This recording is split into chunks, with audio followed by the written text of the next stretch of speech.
Hi, everybody. Welcome to SalesIntel's Series 2 podcast, The Pipeline Pioneers, where our goal is to learn from the practitioners and the experts as to how to generate the best possible pipeline.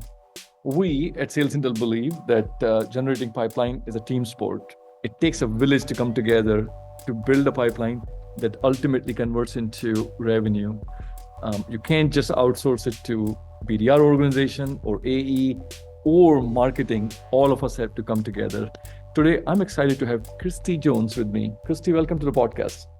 Nice to see you again. Thanks for having me on. Yeah, this is series second time, right? You were there for the first season. I would love to see your first season's investment of 100 pennies and compare that to 2025 and see what has changed. So, Kristie, to dive right in, why don't we start with your intro?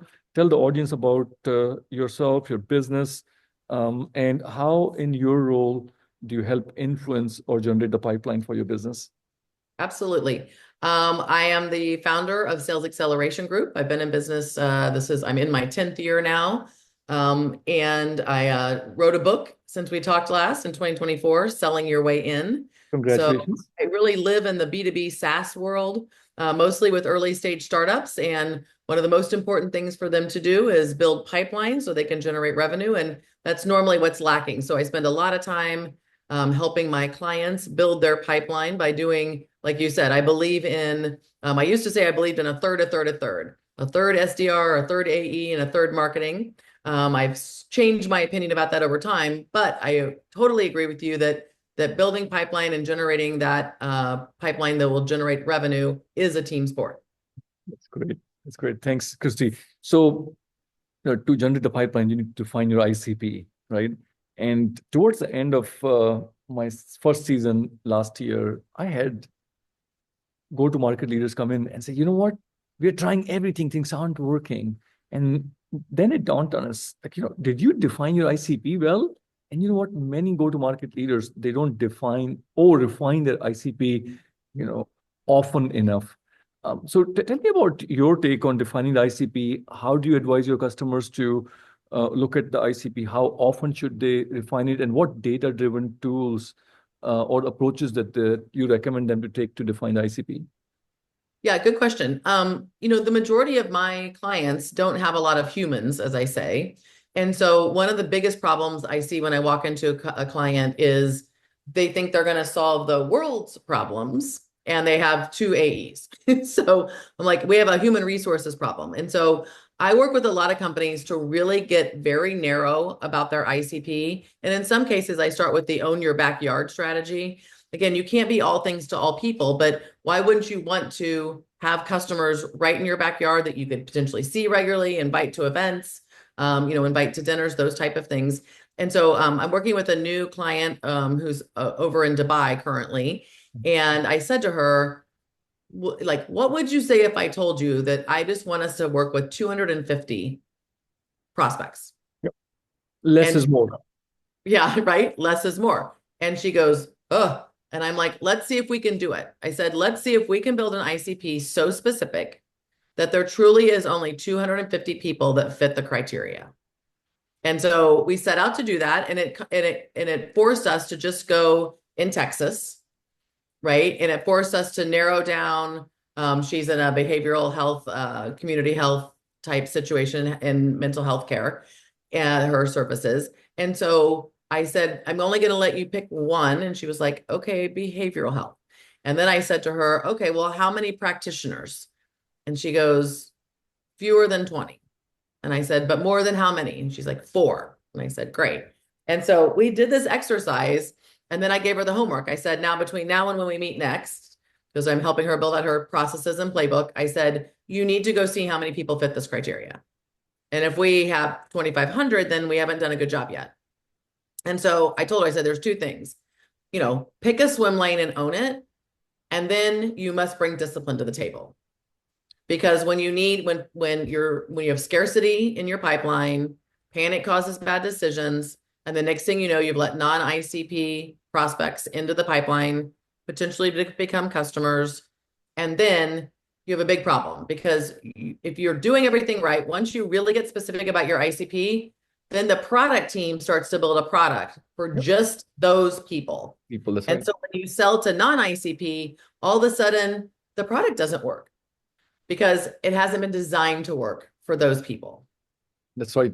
So ICP selection doesn't only include the sales and marketing, but also to your product organization, right? Because now they have a focus as to who are they developing the product for. That's Brilliant, right. brilliant. Kristie, AI is everywhere, right? Every Yep. day we hear something new about AI. It's moving so fast, it's hard to keep up.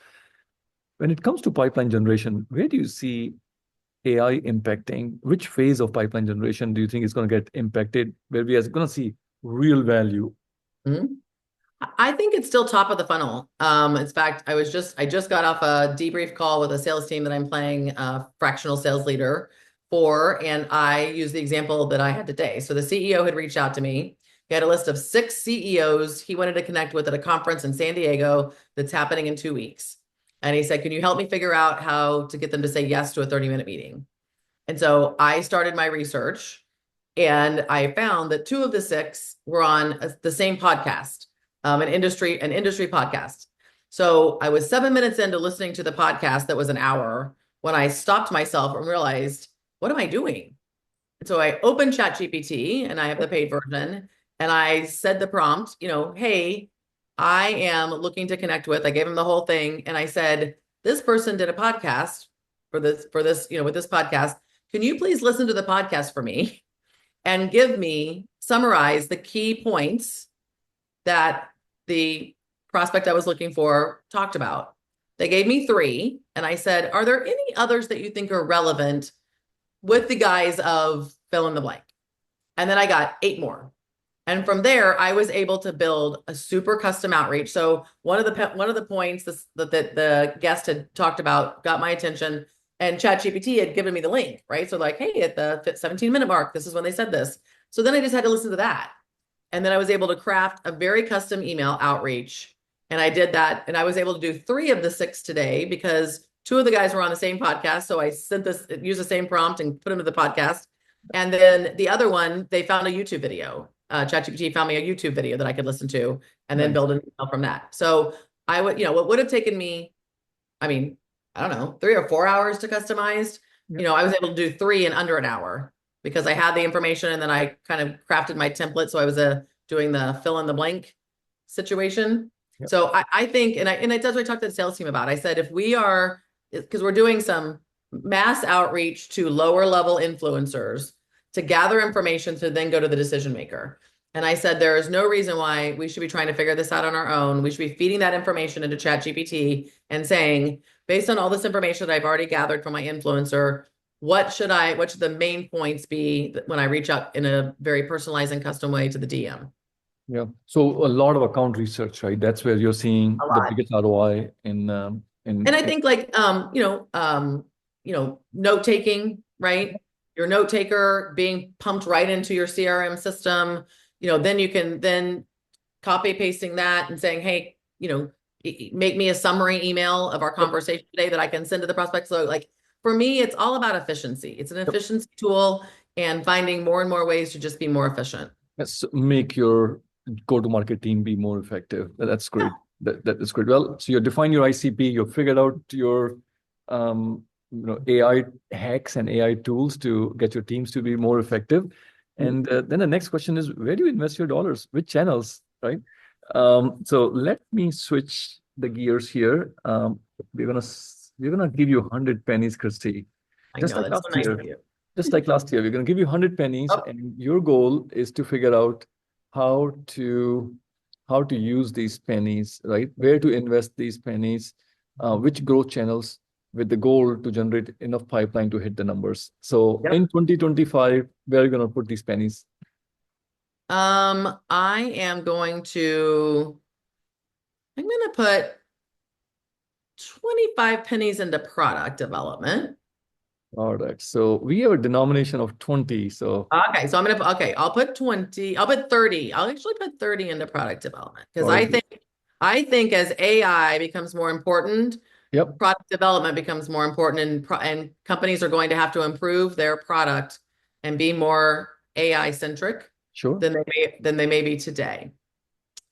I'm gonna put 40 pennies currently into sales. Okay, let's go ahead and put 40 in sales.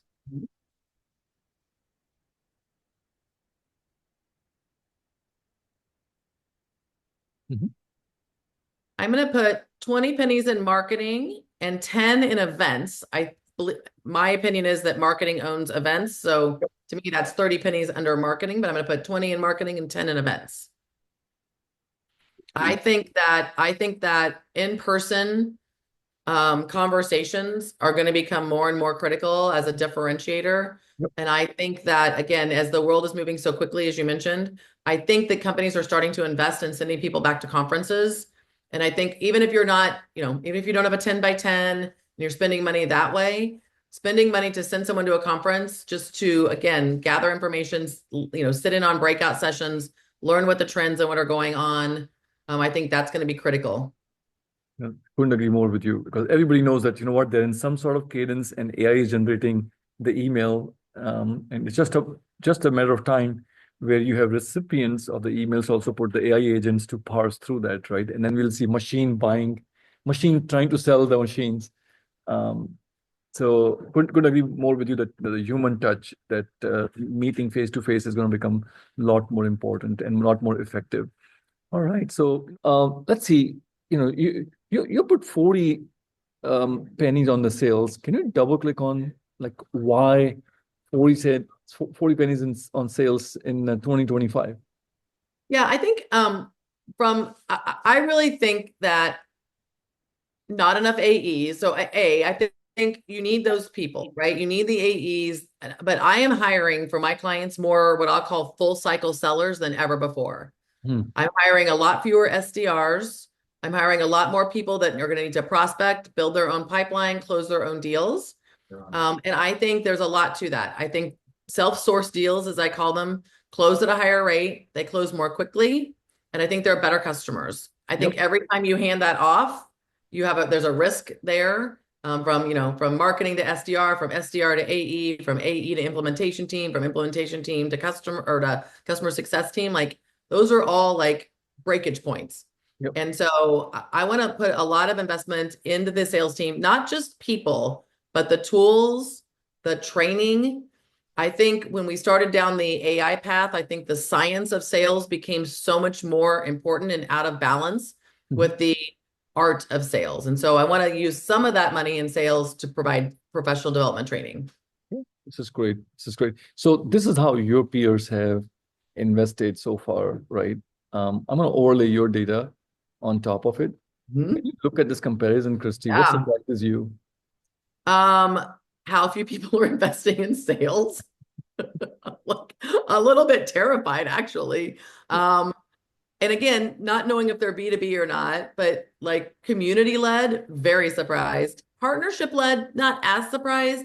But I think the reason why I don't lean that way is because with early stage startups, that's a secondary focus for us, going out and getting channel partners, not something that we rely on out of the box. So I think some of that has to do with like my swim lane and who I specialize in working with.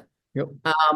And product led, I got to admit, I think they're missing the boat. I think people's products are not keeping up with the technology that's happening around them. And all of a sudden they're going to find themselves, if one competitor really puts money into R&D and innovation. And I think people aren't paying attention to that.